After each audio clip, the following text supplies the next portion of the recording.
کہ یہاں یہ نہیں ہوگا وہ نہیں ہوگا. آپ کون ہیں؟ اور جو ظالم ان کو سپورٹ کر رہے ہیں وہ ظالم ہیں. میں نے ان کو پہلے ہی ظالم کہہ دیا. اصول بڑے ہیں، قانون بڑا. قانون کوئی چیز نہیں. کون قانون کس نے بنایا؟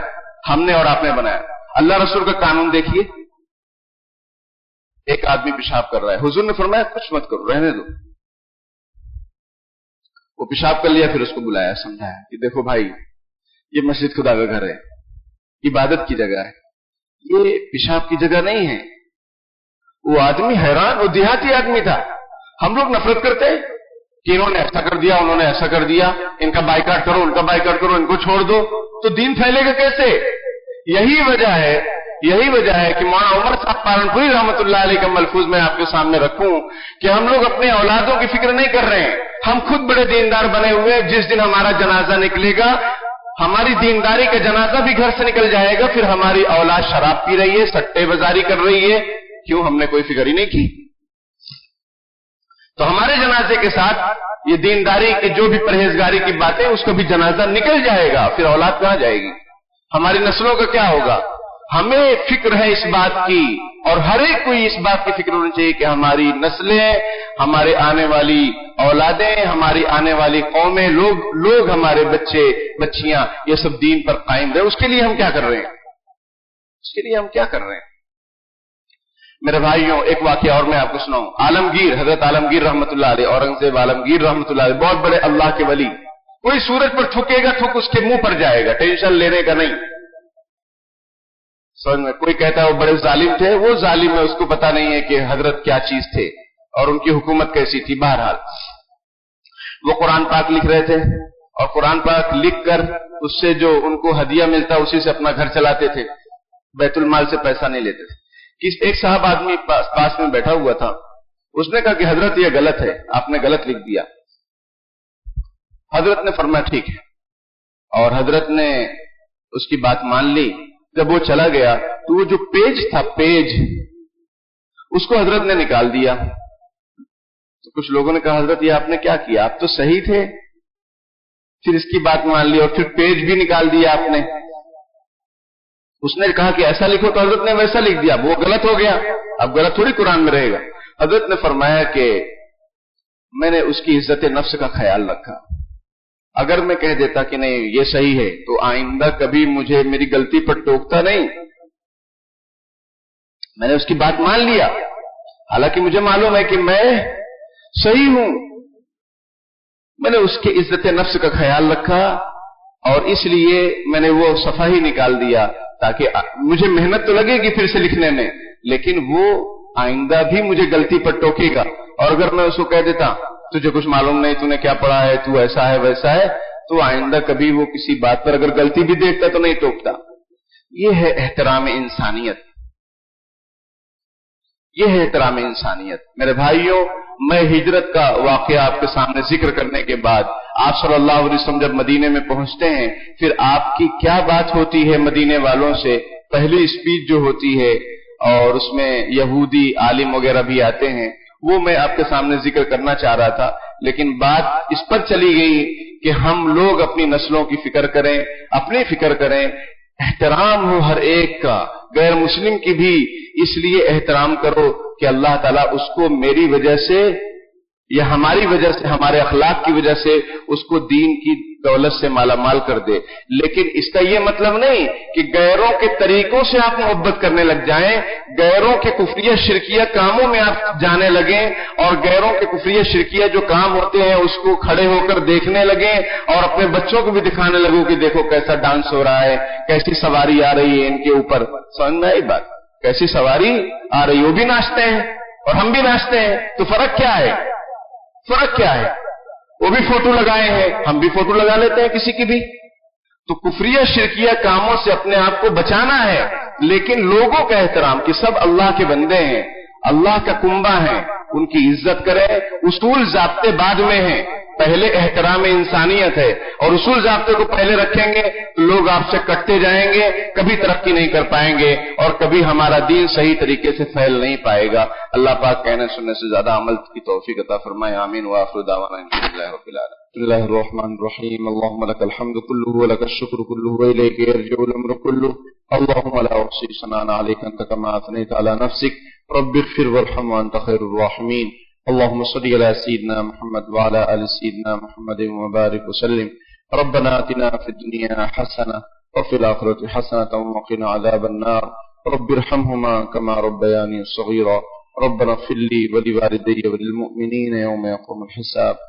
یا اللہ ہم ظاہر میں آپ کے بندے، حقیقت میں نہایت گندے ہیں، یا اللہ ہمارے دلوں کی گندگی کو دور فرما دیجیے، ہمیں بندگی کا سلیقہ عطا فرما دیجیے، شرمندگی والے کاموں سے ہماری حفاظت فرما لیجیے، یا اللہ جو بیمار ہیں کو شفا کاملہ عاجلہ مستمرہ دائما نصیب فرما، جو مقروض ہیں غیب سے ان کے قرضوں کی ادائیگی کی شکلیں پیدا فرما، جو ناجائز قید و بند میں پکڑے ہوئے ہیں جکڑے ہوئے ہیں باعزت انہیں رہائی نصیب فرما، یا اللہ مولانا کریم صدیقی صاحب، مولانا توقیر رضا صاحب اور بھی بہت سارے مسلمان نوجوانان سلاخوں کے پیچھے ہیں، اپنے فضل و کرم سے ان حضرات کی باعزت رہائی نصیب فرما دیجیے، ظلم و ستم کا خاتمہ فرما دیجیے، ظالمین کو نیست و نابود فرما دیجیے، یا اللہ ہمیں شریعت اور سنت پر چلنے اور اس پر زندگی گزارنا ہمارے لیے آسان فرما دیجیے، آپ صلی اللہ علیہ وسلم سے اظہار محبت اور آپ صلی اللہ علیہ وسلم کی ایک سنت پر عمل کرنے کی ہمیں توفیق عطا فرما دیجیے، ہر طرح کی رکاوٹوں کو دور فرما دیجیے، پیارے اللہ